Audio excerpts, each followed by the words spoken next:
నమస్కారం. సఖీ కార్యక్రమానికి స్వాగతం.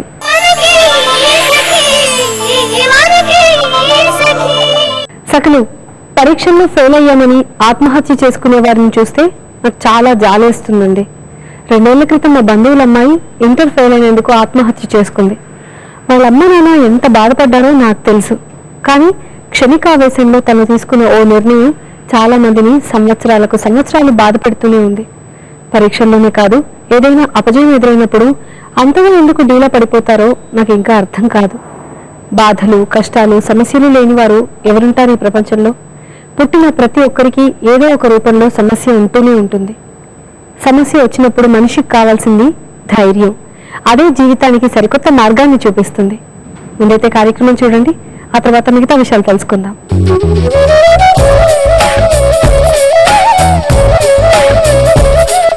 నమస్కారం. మాట మంత్రం కార్యక్రమానికి స్వాగతం. సకలు, ఈరోజు మన కార్యక్రమంలో మనతో పాటు ప్రముఖ సైకియాట్రిస్ట్ డాక్టర్ శ్రీలక్ష్మి గారు ఉన్నారు. మరి సకలు రాసిన సమస్యలకు చక్కని సలహాలు, సూచనలు అందిస్తారు. మరికొన్ని విషయాలు ఆవిడని అడిగి తెలుసుకుందాం. నమస్తే మేడం. నమస్తే. మరి ఎప్పటిలాగే ఒక సఖి లెటర్ రాస్తారు, చదవమంటారా? చదవండి. ఓకే. నమస్తే మేడం, నా పేరు జయలక్ష్మి. ఈ లెటర్ నేను విజయవాడ నుండి రాస్తున్నాను. నాకు ఒక బాబు 15 సంవత్సరాలు ఉంటాయి. చిన్న మాటకి కోపం వస్తూ ఉంటుంది. కోపం వచ్చినప్పుడు వస్తువులు ఎత్తేస్తున్నాడు. బెదిరిస్తే గోడకేసి తలకొట్టుకుంటున్నాడు. తన కోపం పోయేదెలా, మేము ఏం చేయాలి అంటే ఈ సైకిల్ లెటర్ రాశారు మేడం. ఓకే. ఒకటి, కోపం అన్నది ప్రతి ఒక్కరికి వస్తుంది, కానీ ఎక్సెస్ గా వస్తున్నట్టుంది ఈ బాబుకి. ఎందుకంటే మరి వస్తువులు బదులు కొట్టేసి తల కొట్టుకొని ఇవన్నీ అంటే చాలా ఎక్సెస్ కోపం వచ్చినట్టు లెక్క. సో ఎక్సెస్ కోపం ఏ కండిషన్స్ లో రావచ్చు నేను ఒకసారి చెప్తాను. సో ఆ కోపంకి మనం ఎలాగా కంట్రోల్ చేసుకోవాలని నెక్స్ట్ చెప్తాను. ఫస్ట్ ఏంటంటే, కొంతమందికి పర్సనాలిటీ అంటే నేచర్లో కూడా కోపం ఉంటుంది. చిన్న చిన్న మాటలకు కోపంగా అయిపోవడము, దానివల్ల ఎక్కువ మాట్లాడడము, కొట్టడం, తిట్టడం ఇవన్నీ నార్మల్గా చిన్నప్పటి నుంచి కూడా కొంచెం కొంచెం, దాని తర్వాత పెద్ద అయిన తర్వాత టీనేజ్లో, ఎర్లీ 20s మరీ ఎక్కువగా అయిపోతుంటుంది. కొంతమందికి నార్మల్గా శాంతం ఉన్న వాళ్ళకి హఠాత్తుగా కోపం, చిరాకు పెరిగి కొన్నాళ్ళు ఎక్కువగా తీవ్రంగా అవుతుంది. అది ఏదైనా జబ్బు లక్షణం అని తెలుసుకోవడం చాలా అవసరం. మన మనసులో ఉన్న బాధ కోపంగా చెప్పకపోతే పక్క వాళ్ళకి అర్థం అవ్వటం లేదు. సరే, ఆ కోపంకి ఏమైనా మీనింగ్ ఉంది, కానీ ఆ కోపంలో గట్టిగా మాట్లాడడం, దానివల్ల యువతల వాళ్ళు హర్ట్ అవ్వడం, వస్తువులు బదులు పడడం, అలా చేసినప్పుడు ఏంటవుతుందంటే ఫోకస్ అలా ఈ సమస్య మీద, ఏ సమస్య వల్ల మన కోపం వస్తున్నదో ఆ సమస్య మీద ఫోకస్ పోయి చేస్తున్న పనుల మీదకి ఫోకస్ అయిపోతుంది. కాబట్టి నష్టపోయింది కూడా మనమే. కాబట్టి కోపం అన్నది కంట్రోల్లో ఎప్పుడు ఉంచుకోవడం చాలా అవసరం. విపరీతంగా కోపం వస్తే కోపం తగ్గించుకోవడానికి చాలా మార్గాలు ఉంటాయి, అది పాటించడం చాలా అవసరం. ఓకే మేడం, కోపం ఎక్కువగా ఉన్న వ్యక్తిని ఎవరైనా తిరిగి ప్రశ్నిస్తే మనల్ని తిరిగి బ్లాక్మెయిల్ చేస్తారు వాళ్ళు. సో దీన్ని ఎలా తీసుకోవచ్చు అంటారు? అంటే ఇప్పుడు ఇందాక అబ్బాయికి వాళ్ళ అమ్మ నాన్న తిట్టగానే అతను తల కొట్టుకోవడం అన్ని అలా చేస్తున్నాడు. సో కాబట్టి ఫస్ట్ ఈ హ్యాబిట్ ఎక్కడి నుంచి వచ్చింది అని చూడాలండి.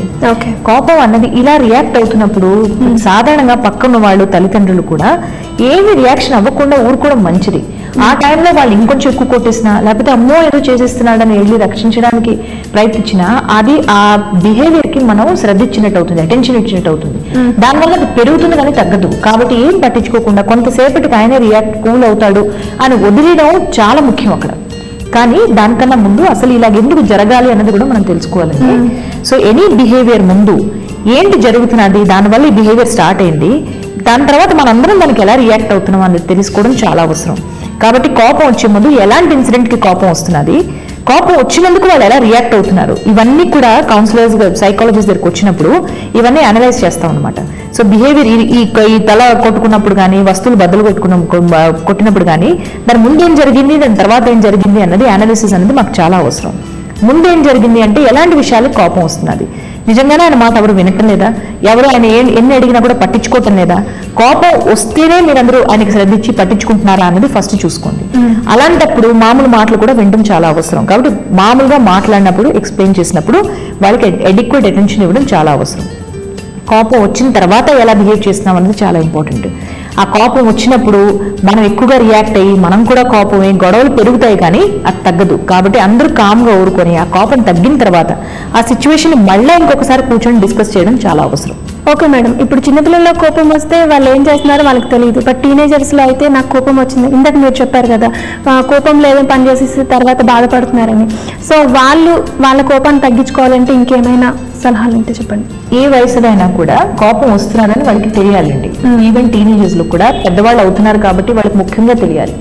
కాబట్టి ఒక ఆలోచన విధానం అన్నది వాళ్ళది ఎలా ఉందో మనం స్టడీ చేస్తే మంచిది. కొంతమంది ఎలా అనుకుంటారంటే పిల్లలు, నేను నా మాట ఎవరు వినరు, ఈ ఇంట్లో నేను ఇలా గొడవలు చేస్తేనే నా మాట వింటారు అని కొంతమంది అనుకుంటారు. నేను ఇలా రియాక్ట్ అవుతేనే నా పనులు జరుగుతాయని కొంతమంది అనుకుంటారు. నా లైఫ్ ఇస్ హోప్లెస్, నేను ఏం చేస్తే ఏముంది, ఎవరికి నాతో ఏం రిలేషనే లేదు కదా, నాతో ఏం కనెక్షన్ లేదు కదా అని ఇలాగా హోప్లెస్ గా చాలా మంది అంటుంటారు. ఇవన్నీ ఎగ్జాంపుల్స్ నా దగ్గరికి వచ్చి చెప్పిన పిల్లల గురించి నేను చెప్తున్నాను. సో ఈ ఆలోచన విధానం అసలు వాళ్ళలో ఎందుకు కలుగుతున్నది, దీనికి వేరే రకంగా ఆలోచించడానికి ఏమైనా ఉందా? నాకు వచ్చి పిల్లలు చాలా మంది, మేడం నాకు ఫోన్లో మాట్లాడనివ్వటం లేదు, నాకు ఇంటర్నెట్ వాడనివ్వటం లేదు అని ఎక్స్ట్రీమ్గా చెప్తారు. అందుకే నాకు చాలా కోపం వస్తున్నదని. ఎంతసేపు నువ్వు వాడతావు, అసలు ఎప్పుడు వాడనివ్వట్లేదు అంటే, లేదు మేడం ఒక 2 hours వాడిన తర్వాత వద్దంటారు.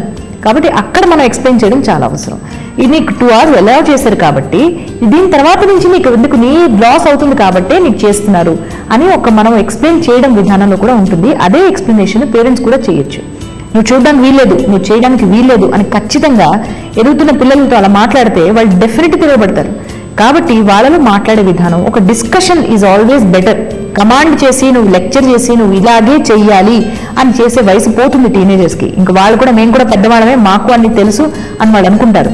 తెలిసి తెలియని వయసు అని మనకి పెద్దలుగా మనకి తెలుసు, వాళ్ళకి తెలిసి తెలియని వయసు అని. కానీ వాళ్ళకి అది ఉండదు. కాబట్టి ఓకే, నీ ఒపీనియన్ ఏంటి నువ్వు చెప్పు, నా ఒపీనియన్ ఏంటి చెప్దాము, ఇద్దరం కలిసి ఒక డెసిషన్కి వద్దామని వాళ్ళకి కొంచెం వాళ్ళ మాటలకు కూడా రెస్పెక్ట్ ఇస్తున్నావు, వాళ్ళ మాట చెప్పిన మాట మనం వింటున్నాం అన్నప్పుడు చాలా మటుకి కోపాలు కూడా తగ్గుతాయి. అదే కాకుండా అన్రీజనబుల్ గా కోపం వస్తే మాత్రం ఒకసారి చూసుకోవాలి, ఏమైనా మానసిక జబ్బులు వస్తున్నాయా అని. ఇందాక నేను చెప్పినట్టు కోపం అన్నది మానసిక జబ్బు లక్షణం అయిండొచ్చు. హఠాత్తుగా ఎక్కువ విపరీతంగా కోపం వస్తుంటే మాత్రం తల్లిదండ్రులు డెఫినెట్లీ జాగ్రత్త పడాలండి. స్పెషల్లీ టీనేజర్స్ లో ఈ మధ్యన ఎక్కువ కోపం అవుతున్నది, ఎక్కువ డబ్బు ఖర్చు పెడుతున్నాడు, ఎక్కువసేపు ఫ్రెండ్స్ తో బయట ఉంటున్నాడు అంటే మాత్రం డ్రగ్స్ కూడా అలవాటు పడుతున్నాడా అన్నది మాత్రం అది కూడా మనం ఒకసారి ఆలోచించి చూసుకోవాలి. ఓకే మేడం, మరి కోపం కొందరిలో కొన్ని పీక్ స్టేజ్కి వెళ్ళిపోతూ ఉంటుంది. సో అలాంటి వారికి ఎలాంటి ట్రీట్మెంట్ అందుబాటులో ఉంటుంది? కోపం ఎక్కువ ఉన్న వాళ్ళకి దానివల్ల కోపం వల్ల వాళ్ళ ఫ్యామిలీ లైఫ్లో కానీ, వాళ్ళ వర్క్ ప్లేస్లో కానీ, వాళ్ళ పిల్లలతో కానీ, వాళ్ళ ఫ్రెండ్స్తో కానీ ఇబ్బందులు వస్తూ ఉంటే మాత్రం డెఫినెట్లీ ఈ కోపానికి ట్రీట్మెంట్ కావాలి అని తెలుసుకోవాలి. డెఫినెట్లీ ఇంట్లో ఉన్న వాళ్ళు తోచిన సలహాలన్నీ చెప్తారు, కానీ ఒక్కొక్కసారి అన్నీ మనం పాటించినా కూడా దానికి తగ్గదు. అలాంటప్పుడు ఒక సైకాట్రిస్ట్ దగ్గరికి వచ్చి కలవడం చాలా అవసరం అండి. యాంగర్ మేనేజ్మెంట్ టెక్నిక్స్ చాలా ఉంటాయి. అప్పుడు మేము ఇందాక నేను చెప్పినట్టు బిహేవియర్ ఎలా అనలైజ్ చేస్తాం. ఫస్ట్ దేనివల్ల వస్తున్నది, దాని తర్వాత ఎలా రియాక్షన్స్ ఉంటున్నాయి, చుట్టుపక్కల వాళ్ళు ఎలా రియాక్ట్ అవుతున్నారు, ఇవన్నీ కూడా మేము సరిదిద్దడానికి ప్రయత్నిస్తున్నాము. అడ్వైజ్ ఇస్తాము, నెక్స్ట్ టైం కోపం వస్తే ఏం చేయొచ్చు అన్నది. ఇలా రకరకాలుగా ఉంటాయన్నమాట. రిలాక్సేషన్ టెక్నిక్స్ అని చెప్తాము, బ్రీదింగ్ ఎక్సర్సైజ్ అని నేర్పిస్తాము. ఇవన్నిటితో వాళ్ళకి కోపం కనీసం ఆగుతుంది. అప్పుడు కూడా తగ్గదనుకోండి, నెక్స్ట్ స్టెప్ డెఫినెట్లీ మెడిసిన్స్ ఇవ్వాలి. ఎందుకంటే కోపం వచ్చిన వాళ్ళు నష్టపోతారు, వాళ్ళ చుట్టుపక్కల వాళ్ళు కూడా నష్టపోతారు. కాబట్టి దీనికి మెడికల్ గా కూడా ట్రీట్మెంట్ ఉంటుంది. ఓకే మేడం, కోపం వచ్చినప్పుడు ఎలాంటి జాగ్రత్తలు తీసుకోవాలి, మనల్ని మనం ఎలా కంట్రోల్ చేసుకోవాలి, ఇలాంటి విషయాలన్నీ మా సకులకు అర్థమైనా చెప్పినందుకు ధన్యవాదాలు. ఏమండి, ఎప్పుడో ఎక్కడో ఏదో ఒక పుస్తకంలో చదివినట్టు గుర్తు, నేడు ప్రపంచాన్ని పట్టి పీడిస్తున్న భయంకరమైన వ్యాధి ఎయిడ్స్ కాదు, అలాగే క్యాన్సర్ కూడా కాదు, మరో వ్యాధేదో కాదు, పిరికితనం. ప్రతి మనిషిలో దాగున్న అతి భయంకరమైన వ్యాధిని మనస్తత్వ నిపుణులు అంటారు. నిపుణుల అభిప్రాయం ప్రకారం కేవలం పిరికితనం వల్లే ప్రపంచంలో 90% ప్రజలు పేదరికంలో మగ్గిపోవడానికి కారణమవుతుందట. అది పైకి కనిపించకుండా ప్రజల జీవితాన్ని ఘోరంగా దెబ్బతీస్తోందట. చాలా మంది ఆత్మహత్యలకు కారణం అవుతుంది కూడా అదే. దానివల్లే దేశాభివృద్ధి, వ్యక్తిగత అభివృద్ధి కుంటుపడుతుంది. ఆ పిరికితనమే ఆత్మహత్యలకు ప్రేరేపిస్తోందని నిపుణులు చెప్తారు. ముందైతే కార్యక్రమం చూడండి, ఆ తర్వాత మరికొన్ని విషయాలు మాట్లాడుకుందాం.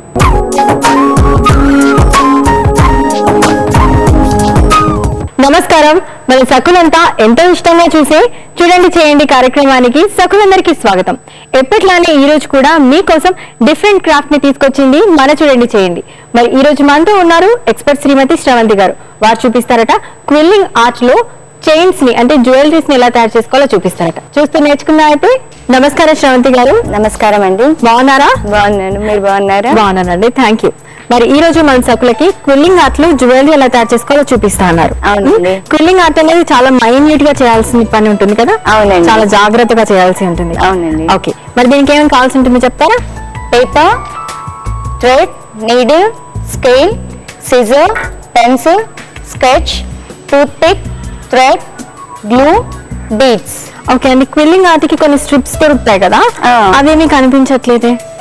స్ట్రిప్స్ ఇప్పుడు మనం ఈ పేపర్ తో చేస్తున్నామండి. ఓకే, స్ట్రిప్స్ కాకుండా డైరెక్ట్ గా.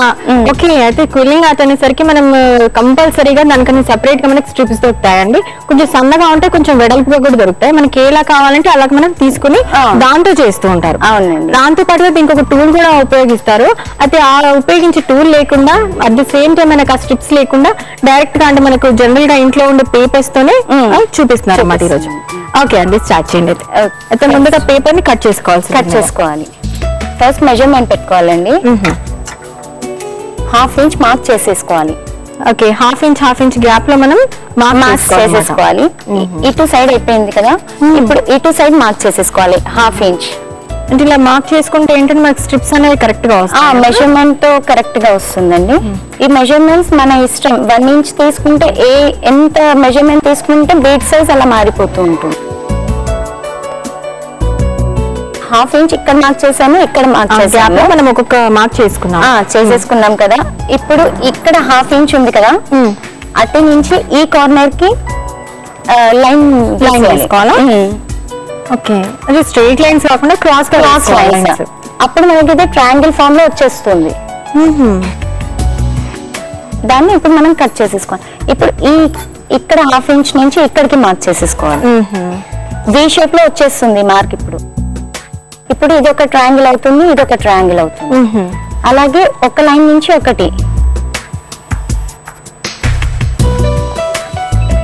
మొత్తం అంతా కూడా ఇలాగా మార్క్స్ చేసుకోవాలి. మార్క్స్ చేసుకున్న తర్వాత కట్ చేసుకోవాలి. ఓకే, మార్క్ చేసి కట్ చేసుకుందాం. అయితే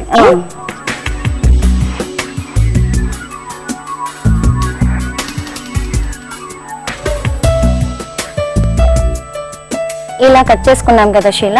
ఇప్పుడు దీన్ని స్కెచ్ తో మనం డిజైన్ వేసుకోవాలి. దీనిపైన లైన్స్ వేసుకోవాలి. మనం లైన్స్ ఎలా చేస్తే అలా డిజైన్ వచ్చేస్తుంది అన్నమాట. ఎండ్స్ మాత్రమే చేయాలి. రోల్ చేసేస్తే మనకి మధ్య పార్ట్ లో ఏం కనిపించదు. ఎండ్స్ ఒకటి చేసేసుకోవాలి. ఓకే, ఎండ్స్ లో మనం స్కెచ్ వేసేసుకోవాలి. ఓకే, గ్యాప్స్ ఇస్తూ వేస్తున్నారు. గ్యాప్స్ ఇస్తూ వేసుకోవాలి. పింక్ అండ్ వైట్ వచ్చేస్తూ ఉంటుంది.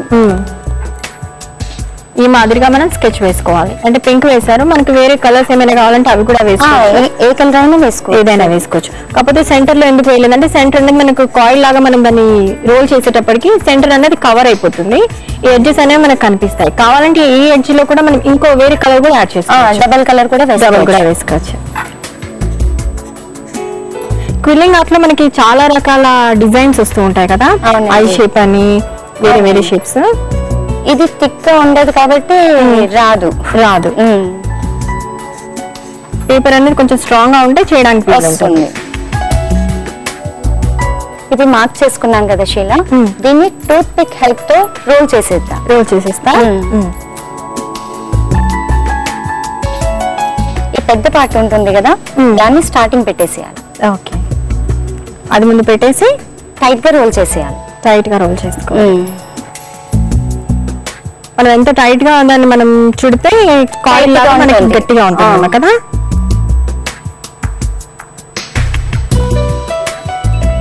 దీన్ని గ్లూతో స్టిక్ చేసేయాలి. ఓకే,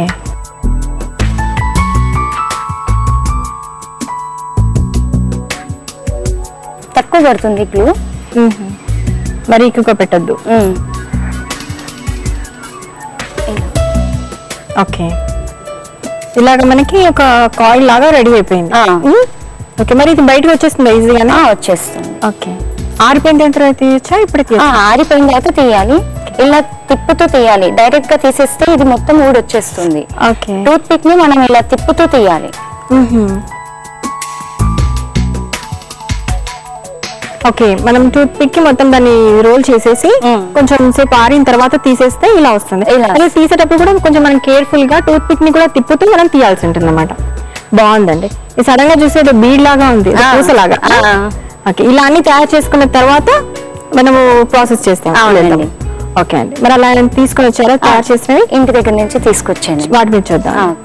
ఇలా అన్ని తయారు చేసుకోవాలి శీల. ఓకే, ఆల్రెడీ తయారు చేసేసారు. చేసిన తర్వాత ఈ తాడుకి థ్రెడ్ నీడిల్ తీసుకొని, ఇది జ్యువెలరీ నీడిల్ సెపరేట్ గా మనకి బీడ్స్ కోసము దొరుకుతుంది. దాన్ని ఇలా నాట్ చేసేయాలి ఫస్ట్ దీనికి. ఇప్పుడు దీన్ని నాట్ వేసేయాలి. ఫస్ట్ థ్రెడ్ తీసుకొని అయితే దీనికి మనం నైలాన్ థ్రెడ్ యూజ్ చేస్తే స్ట్రాంగ్ గా ఉంటుంది. నైలాన్ థ్రెడ్ అని మనకు మార్కెట్ లో దొరుకుతుందండి. జ్యువెలరీస్ కి ఎక్కువగా అది యూజ్ చేస్తే మనకి స్ట్రాంగ్ గా ఉంటుంది అనమాట. కాటన్ అయితే ఊరికే పోతుంది. ఇప్పుడు ఒక బీట్ తీసుకోవాలండి. ఈ బీట్ తీసుకొని దీన్ని ఫస్ట్ ఎక్కించేసేయాలి. ఎక్కించేసిన తర్వాత దీన్ని పెట్టేసేయాలి. ఒక ఆల్రెడీ హోల్ ఉంటుంది కదా, దానిలో నుంచి ఇది తీసేసుకోవాలి. ఇలా వచ్చేస్తుంది. మళ్ళీ ఒక బీడ్ మళ్ళీ ఇలా ఆల్టర్నేటివ్ గా ఒకటి అది ఒకటి ఇది పెట్టేసేయాలి. వేరే వేరే కలర్స్ తో చేసుకుంటే ఇంకా కొంచెం మనకి మల్టీ కలర్ లాగా దేని మీదకైనా వచ్చేస్తుంది. సింపుల్ గా ఉందండి. ఓకే అండి, బాగుంది. మరి ఇలా కంప్లీట్ చేసి నేను తీసుకొచ్చారా? నేను తీసుకొచ్చాను. చూద్దాం. నేను ఇది ఇంటి దగ్గర నుంచి చేసి తీసుకొచ్చానండి. మల్టీ కలర్ లో చేసి తీసుకొచ్చానండి. ఓకే, వేరే వేరే కలర్స్ అన్ని కూడా కనిపిస్తున్నాయి. అంటే ఏ డ్రెస్ మీదకైనా ఏ శారీ మీదకైనా సరే మనకి సూటబుల్ గా ఉంటుంది.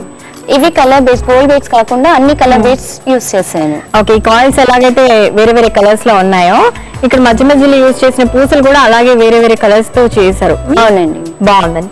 కావాలంటే మధ్యలో ఏదైనా పెండెంట్ యూజ్ చేయొచ్చు, లేదంటే అలా కూడా బాగుంటుంది. బాగుందండి. కొంచెం క్రిస్టల్స్ తో ఉంది కనుక కొంచెం చూడడానికి ఇది ఇంకా కొంచెం అట్రాక్టివ్ గా. ఇంకొకటి శారీ పిన్ కూడా చేశానండి. ఓకే, బాగుందండి. ఇది చెక్క ముక్కతో కానీ లేదంటే ఏదైనా మెటల్ తో చేసినట్లుగా కూడా కనిపిస్తుంది. ఇది 1.5 ఇంచ్ మార్క్ అండి. ఇది 1/2 ఇంచ్ మార్క్ చేశాను కదా, ఇది 1.5 ఇంచ్ మార్క్ చేసి కట్ చేసింది. ఓకే, కొంచెం పెద్ద కాయిల్స్ వచ్చాయి. పెద్దగా మెజర్మెంట్ ని బట్టి మనకి షేప్ మారిపోతూ ఉంటుంది. ఓకే, కొంచెం కోలగా కూడా కనిపిస్తుంది. ఎందుకంటే సెంటర్ మనం డ్రాప్ షేప్ ఉన్న కుందని తీసుకున్నాం కనుక బాగుంది.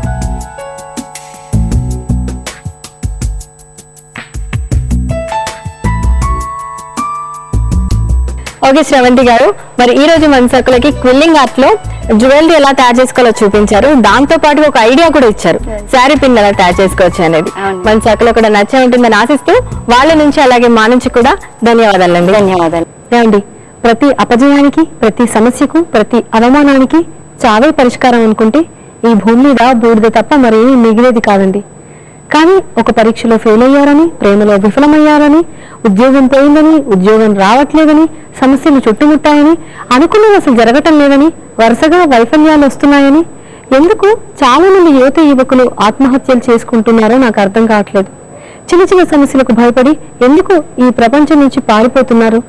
మనం సమస్య చూసి భయపడే కొద్దీ అది పెనుభూతమై వెంటాడుతుందట. ధైర్యంగా ఎదురు తిరిగి నిలబడితే తోక ముడిచి పారిపోతుందట. ఇప్పుడైతే కార్యక్రమం చూడండి, ఆ తర్వాత మళ్ళీ మాట్లాడుకుందాం.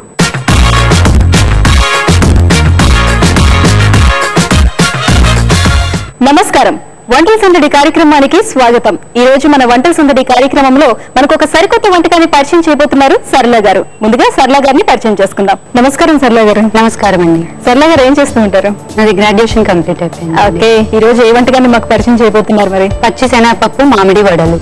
పచ్చి శనగపప్పు మామిడి వడలు. బాగుంది. పచ్చి శనగపప్పుతో తయారు చేస్తారు అదండి? అవునండి. ఓకే, మామిడి వడలు అంటే మామిడి తురుము వేస్తాం. ఓకే, మరి దీనికి కావాల్సిన పదార్థాలు అంటే చెప్తారా? ఓకే, మామిడి తురుము, నువ్వులు, ఉప్పు, జీలకర్ర, పచ్చిమిర్చి పేస్ట్, పెరుగు, అల్లం చిన్నగా తరిగిన పీసెస్, శనగపప్పు, బియ్యపిండి, నూనె, పుదీనా, కొత్తిమీర, కరివేపాకు. సరళ గారు, దానికి కావాల్సిన పదార్థాలు ఏంటో చెప్పారా? అలాగే తయారీ విధానం చెప్తారా? చెప్తాను. ఏం చేసుకోవాలి? ముందుగా స్టవ్ వెలిగించండి. స్టవ్ వెలిగించుకొని పాన్ పెట్టి ఆయిల్ వేసుకోండి.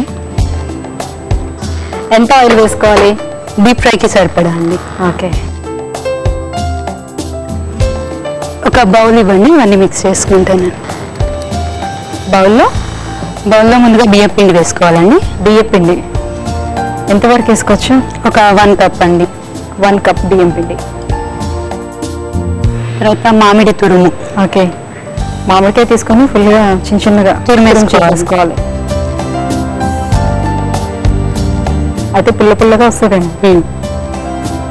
తర్వాత శనగపప్పును ఒక 2 hours ముందు నానబెట్టి కచ్చా పచ్చాగా మిక్సీ వేసుకోవాలండి. ఓకే, శనగపప్పును ఒక 2 గంటల పాటు నానబెట్టి కొంచెం కచ్చా పచ్చాగా మిక్సీ వేసుకోవాలి. వడలు ఎలా తయారు చేసుకుంటారు, వడల కోసం ఎట్లా అయితే చేసుకుంటారో అలాగే మరీ మెత్తగా కాకుండా కొంచెం కొంచెం అక్కడక్కడ శనగ పీసెస్ లాగా వస్తుంది.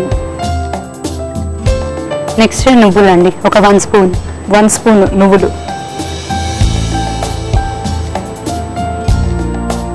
ఒక 1/2 టేబుల్ స్పూన్ జీలకర్ర, కొద్దిగా పెరుగు ఎంత చిన్న కప్ప లేకపోతే ఒక 2 స్పూన్స్ అండి. అంటే మనం చేసుకునే క్వాంటిటీని బట్టి వేసుకోవాలి. ఓకే, పచ్చిమిర్చి, ఉప్పు 2 మిక్సీ చేసి తీసుకొచ్చానండి. ఓకే, మిర్చిని అందులో కొంచెం ఉప్పు వేసి మిక్సీ చేస్తారు అంతే. ఓకే, అది కూడా సరిపడా వేసుకోవాలి.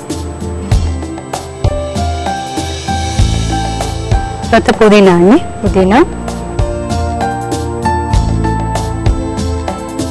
కొత్తిమీర, కరివేపాకు. ఇంకా సాల్ట్ వేసుకోరా?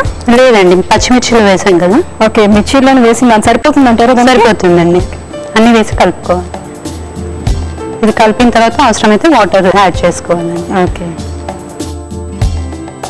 దీంట్లో అల్లం చిన్న చిన్న ముక్కలుగా తరుక్కొని వేసుకోవాలండి. కొంచెం వాటర్ యాడ్ చేసుకొని వడల పిండిలా కలుపుకోవాలి. ఆయిల్ కూడా బాగా వేడిపోయాలి. శనగపప్పు వడలకి ఎలా కలుపుకుంటామో అట్లానే కలుపుకోవాలి. మామిడి తురుము బట్టి యాడ్ చేయాలండి. మామిడి తురుము, పెరుగు కలుపుకోవడం వల్ల పుల్లగా వస్తాయి. ఇప్పుడు సీజన్ కదా మామిడి. చేతికి వాటర్ అద్దుకొని వడల్లాగా చేసుకోవాలండి. అంటే ఆ పిండి అంతా మన చేతికి అంటుకోకుండా ఉండడానికి కొంచెం వాటర్ తీసుకుంటాం, వేయడానికి ఈజీగా ఉంటుంది మనకి. ఇక మిగతా అంతా ఒకటే ప్రాసెస్ కదండి. శనగపప్పు వడలు ఎలా చేసుకుంటామో అలానే చేసుకుంటాం. ఆయిల్ వేడైందండి, వేస్తున్నాను. ఇంకా అన్ని అదే మాదిరిగా వేసేసుకొని డీప్ ఫ్రై కాల్చుకోవాలి.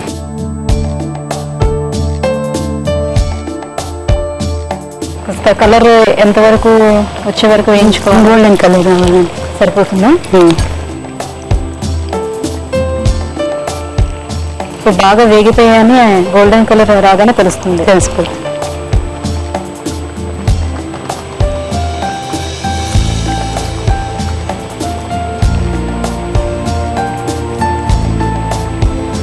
ఓకే, మరి కట్ చేసుకోవచ్చు కొంతసేపు. సరేలా గారు అయిపోయినట్టున్నా? అయిపోయాయండి. గోల్డెన్ బ్రౌన్ కలర్ లో కూడా వచ్చేసి ఫస్ట్ ఇది ఆయిల్ అంతా పీలుస్తుంది కదా, అందులో తీసుకుందాం. స్టవ్ ఆఫ్ చేసేయండి.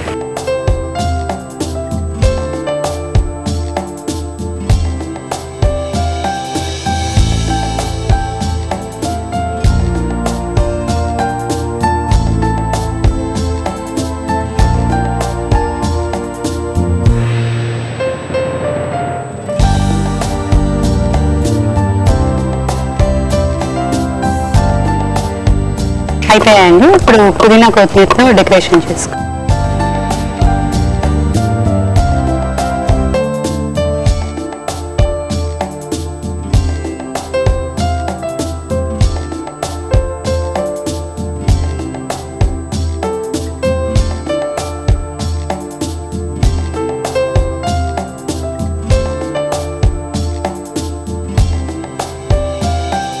పచ్చి శనగపప్పు మామిడి వడలు రెడీ మేడం, టేస్ట్ చేసి చూడండి. తప్పకుండా అండి.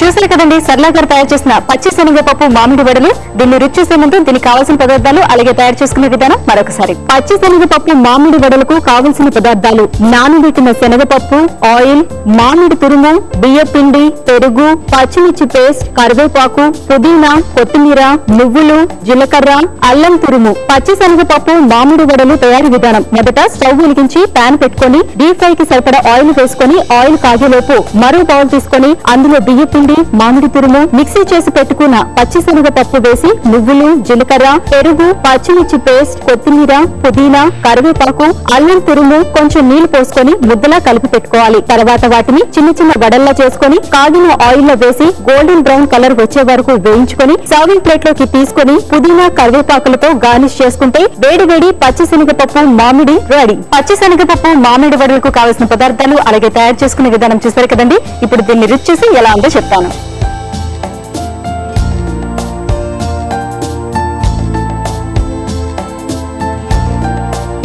చాలా బాగుందండి.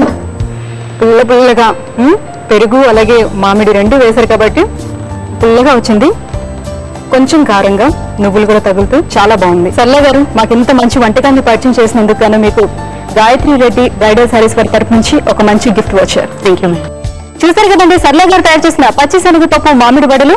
మీకు కూడా ఇలాంటి వెరైటీ వంటకాలు తెలిస్తే మీరు మా వంట సందడి కార్యక్రమంలో పాల్గొనాలనుకుంటే మీరు ఫోన్ చేయాల్సిన మా నంబర్ 04023556540. ఈ నంబర్ కి కాల్ చేసి మీరు మా వంట సందడి కార్యక్రమంలో పాల్గొనవచ్చు.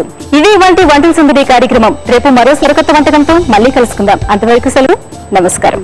సకలు అసలు ఓటమంటూ ఎరగని వారు ఎవరు ఈ ప్రపంచంలో ఉండరన్న సత్యాన్ని తెలుసుకుంటే సమస్యలు అంతగా భయపెట్టవండి. గెలిపోటములు వెలుగు నీడల్లా పక్క పక్కనే ఉంటాయి. ఒక అపజయం వెనుక విజయం బాగుంటుందేమో ఎవరికి తెలుసు. గెలుపుని గౌరవించినంతగా ఓటమిని గౌరవించినప్పుడే అది మనకి మేలు చేస్తుంది. ఓటమిని గౌరవించడం అంత సులువైన విషయం కాదండి. కానీ బాధలో నుంచి ఎంత త్వరగా బయటపడితే అంత మంచిది. ఒక రకంగా మనుషులు చాలా అదృష్టవంతులు. ఎన్నిసార్లు ఓడిపోయినా గెలవటానికి ఒక అవకాశం ఎప్పుడూ ఉంటుందట. మిగతా జీవులకు ఆ అవకాశం కూడా ఉండదు. ముందైతే కార్యక్రమం చూసేయండి, ఆ తర్వాత మరికొన్ని విషయాలు మాట్లాడుకుందాం.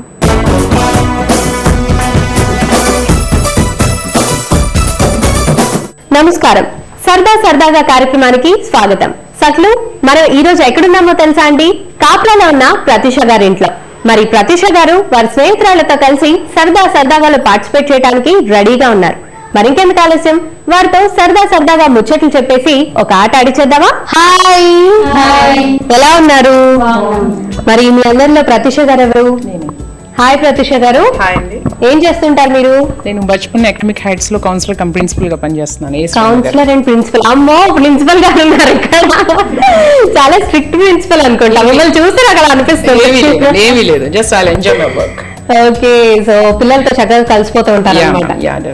ఓకే, సో మరి ఇంకా మీకు యాక్చువల్ గా అయితే టైం దొరకదు, ఆ విషయం మాకు అర్థమైపోయింది. సో ఎప్పుడన్నా జస్ట్ ఇంట్లో ఖాళీగా ఉన్నప్పుడు ఏం చేస్తుంటారు? Just I listen to music and read some books, that's all. Okay, music అంటే బాగా interest? Yeah ma'am, I like it very. Okay, so మరి మీరండి, మీ పేరు? శ్రీలత. శ్రీలత గారు, మీరేం చేస్తుంటారు? House wife. సో మరి ఖాళీ సమయంలో ఏం చేస్తుంటారు? అంటే ఇంట్లో పని అంతా ఉంటది బాగా తెలిసిందే. సో ఖాళీ దొరికినప్పుడు ఏం చేస్తుంటారు? చిన్న బాబు ఉన్నాడు, బాబుతో సరిపోతుంది. బాబు అంటే స్కూల్కి వెళ్తున్నాడా? 2 years. ఓ 2 years. బాగా ఇంట్లో అల్లరి చాలా. ఎంత ఇల్లు సర్దుతున్నా సరే మళ్ళీ సర్దాల్సి వస్తూనే ఉంటుంది కదా. సైడ్ పట్టుకుంటే ఇంకో సైడ్ వెళ్తాడు. మీ పేరు? శరణ్య. శరణ్య, ఏం చేస్తుంటావు? బీటెక్ చేస్తున్నాను. బీటెక్ ఏ year? Second year. Second year. First year exams అయిపోయా? అయిపోయినాయి. ఎలా రాసావు? అవి సూపర్. సూపరా? ఆలోచించాలి ఎందుకు మధ్యలో? బీటెక్ కదా, బీటెక్ ఎగ్జామ్స్ కాబట్టి ఆలోచిస్తాం. అవునా, బాగా రాసావు అయితే. మరి మీ పేరు? నా పేరు స్వరూప. స్వరూప, ఏం చదువుతుంటావు? BTech second year. BTech second. ఇద్దరు క్లాస్మేట్సా? వేరే కాలేజ్, నేను వేరే కాలేజ్. ఇద్దరు వేరే కాలేజ్ అయినా ఇద్దరు ఫ్రెండ్స్. ఓకే, సో ఇంకా నీ హాబీస్ ఏంటి? Singing, dancing. సింగింగ్, మంచి పాటలు పాడుతుంటావు. అంటే నేర్చుకున్నావా? లేదంటే నేర్చుకుంటున్నావా? అంటే ఏంటి? కర్ణాటక సంగీతం? కర్ణాటక సంగీతం. మా గురించి చిన్న లైన్ పాడగలవా? అంటే కర్ణాటక సంగీతం లేక నార్మల్? ఏదైనా నీ ఇష్టం, పర్లేదు. మీకు ఇష్టమైన సాంగ్ చెప్పాలి, నేను పాడతా. నాకు ఇష్టమైన అంటే చాలా ఉన్నాయి. దాంట్లో ఒకటి. నాకు పవన్ కళ్యాణ్ అంటే చాలా ఇష్టం. సో ఆయన సాంగ్ ఏదైనా పర్లేదు. ఆయన సాంగ్ అంటే చెలియా చెలియా చిరుకోపమా చాలయ్యా చాలయ్యా పరిహాసమా. వాయిస్ చాలా బాగుంది. నువ్వు ఖచ్చితంగా ట్రై చేయి, ఖచ్చితంగా నీకు ఆఫర్స్ వస్తాయి. అండ్ అందులోనే సెటిల్ అవ్వాలని కోరుకుంటున్నాను. All the best. Thank you so much. So మరి చక్కగా అందరం ముచ్చట్లు చెప్పేసుకున్నాం, అందరు పరిచయాలు అయిపోయాయి. మరి నెక్స్ట్ ఇంకేంటి? గేమ్. ఓకే, మరి ఆట ఏంటో చెప్పాలా వద్దా? ఎక్సైటింగ్ గా ఉన్నారా? చాలా ఫుల్. ఓకే, మరి ఆట ఏంటంటే ఇక్కడ మనకి టేబుల్ పైన చక్కగా 6 గ్లాసెస్ కనిపిస్తున్నాయి. 6 గ్లాసెస్ లో ఫుల్ గా వాటర్ నింపేసి అందులో 2 గ్లాసెస్ లో మాత్రమే కలర్ఫుల్ బాల్స్ 2 వేసాం. సో ఇక్కడ ఈ లైన్ చూసుకుంటే మనకి ఫస్ట్ గ్లాస్ లో ఒక బాల్ ఉంది కదండి, దీన్ని మీరు ఊదుతూ నోట్తో ఊదుతూ ఈ 3rd గ్లాస్ లోకి తీసుకురావాలి. ఓకేనా? సో ఒకవేళ మధ్యలో ఇప్పుడు 2nd గ్లాస్ లోకి వెళ్ళింది, అది ఒకవేళ మధ్యలో పడిపోయింది అనుకోండి కింద, దాన్ని మళ్ళీ తీసి మళ్ళీ స్టార్టింగ్ నుంచి మీరు స్టార్ట్ చేయాలి. ఓకేనా? అంటే ఫస్ట్ గ్లాస్ నుంచి మళ్ళీ మీరు స్టార్ట్ చేయాలి. అలానే ఇటుపక్క కంప్లీట్ చేయాలి అండ్ అలానే సెకండ్ వర్స్ కూడా కంప్లీట్ చేయాలి. యాక్చువల్గా అయితే 1 minute టైం ఇస్తాను. 1 minute లోగా మీరు ఇది ఎవరు ఎంత తొందరగా ఎన్ని సెకండ్స్ లో పూర్తి చేస్తారో అనేది మేము చూస్తాము. ఒకవేళ ఈ 1 minute లో ఒకటే కనుక పూర్తి చేసినా సరే మేము ఆ టైం కూడా క్యాలిక్యులేట్ చేస్తాం. ఓకేనా? సో ఇందులో ఓన్లీ టైం క్యాలిక్యులేషన్ ఉంటుంది. ఎవరు ఎంత ఫాస్ట్ గా చేయగలిగితే అంత ఫాస్ట్ గా చేయాలి. Okay, ready? ఇందులో హ్యాండ్స్ అస్సలు యూజ్ చేయకూడదు, ఓన్లీ నోట్ తో ఊదుతూ మాత్రమే 3rd క్లాస్ లోకి బాల్ ని తీసుకువెళ్ళాలి. సో మరి ఫస్ట్ ఎవరు ఆడతారు? ఫస్ట్ మీరు. సో మరి మీరు ఎంత ఫాస్ట్ గా కంప్లీట్ చేయగలిగితే అంత ఫాస్ట్ గా కంప్లీట్ చేయండి. 1 minute టైం మాత్రమే ఇస్తాను, ఈ లోపు మీరు కంప్లీట్ చేయాలి. Ready? Your time starts now.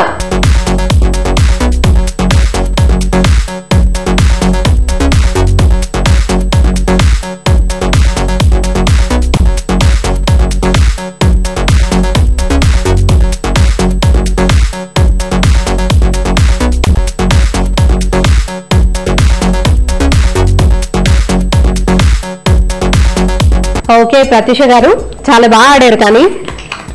కానీ ఎంత కష్టపడినా ఇది 2nd గ్లాస్ వరకే వెళ్ళగలిగింది, 3rd క్లాస్కి వెళ్ళలేదు. ఇది ట్రై చేశారు, 2nd క్లాస్కి వెళ్ళింది, కానీ చాలాసార్లు పడిపోవడంతో అది లెక్కలోకి రాదు కాబట్టి ఓన్లీ 2nd క్లాస్ లోకి వెళ్ళింది. 1 minute టైం పూర్తిగా తీసుకున్నారు. ఓకేనా? సో మరి నెక్స్ట్ ఎవరు? మీరు వచ్చేసండి పొజిషన్ కి. సో నువ్వు అట్లీస్ట్ ఒకటైనా పూర్తి చేయాలి, ఒక వర్స్ అయినా పూర్తి చేయాలి. 3rd క్లాస్ లో ఖచ్చితంగా పట్టుకెళ్ళాలి. ఓకే, చిన్న టెక్నిక్, అది కనుక యూజ్ చేయగలిగితే ఈజీగా వెళ్ళిపోతుంది. Ready? Your time starts now.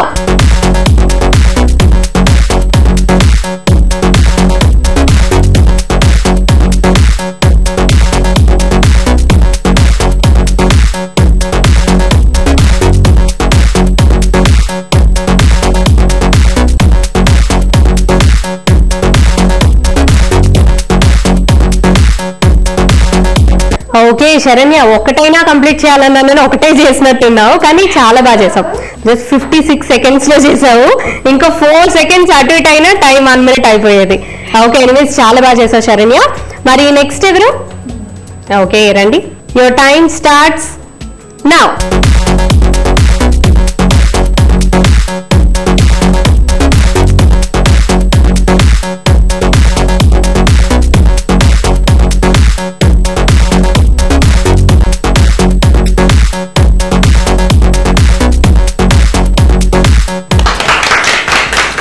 Okay, చాలా చాలా బాగా ఆడారండి.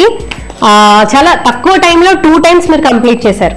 సో తను వచ్చేసి 56 seconds లో కంప్లీట్ చేశారు, మీరు వచ్చేసి 54 seconds లో 2 times కంప్లీట్ చేశారు. కంగ్రాచులేషన్స్. సో మరి ఇంకా ఒక పార్టిసిపెంట్ మిగిలి ఉన్నారు కాబట్టి మరి తను ఎంత టైంలో చేస్తుందో చూద్దాం. ఓకేనా? వచ్చేయండి.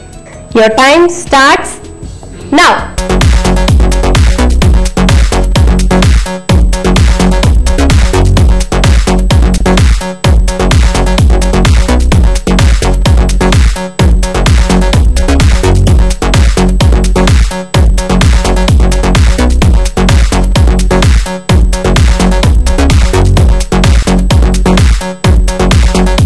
ఓకే, బాగా ఈనాటి మన ఎపిసోడ్ విన్నర్ 54 seconds లో 2 times కంప్లీట్ చేశారు. కంగ్రాచులేషన్. శ్రీలత గారికి ఎస్ఆ నగర్ మిస్ ఇండియా సారీస్ వారు అందజేస్తున్న బ్యూటిఫుల్ సారీ. కంగ్రాచులేషన్స్. అండ్ మీరందరూ కూడా ఎటువంటి డిసప్పాయింట్ అవ్వాల్సిన పని లేదు, ఎందుకంటే మీరు అందరూ కూడా చక్కగా ఎంజాయ్ చేశారు, చక్కగా గేమ్ లో పార్టిసిపేట్ చేశారు, స్పోర్టివ్ స్పిరిట్ తో ఆడారు. సో కాబట్టి ప్రత్యూష గారు మీకు కూడా మిస్ ఇండియా సారీస్ వారు అందజేస్తున్న బ్యూటిఫుల్ సారీ. ఓకే, మరి సకలు చూసారు కదండి, ఈనాటి మన సరదాగా చాలా సరదాగా గడిచిపోయింది. మరి మీరు కూడా ఇలానే సరదాగాలో పార్టిసిపేట్ చేయాలంటే మీరు మాకు కాల్ చేయాల్సిన నెంబర్ 04020556540. సో ఇదండి ఈనాటి సరదాగా. మరో అందమైన ఎపిసోడ్ లో మళ్ళీ కలుద్దాం. అంతవరకు బాయ్.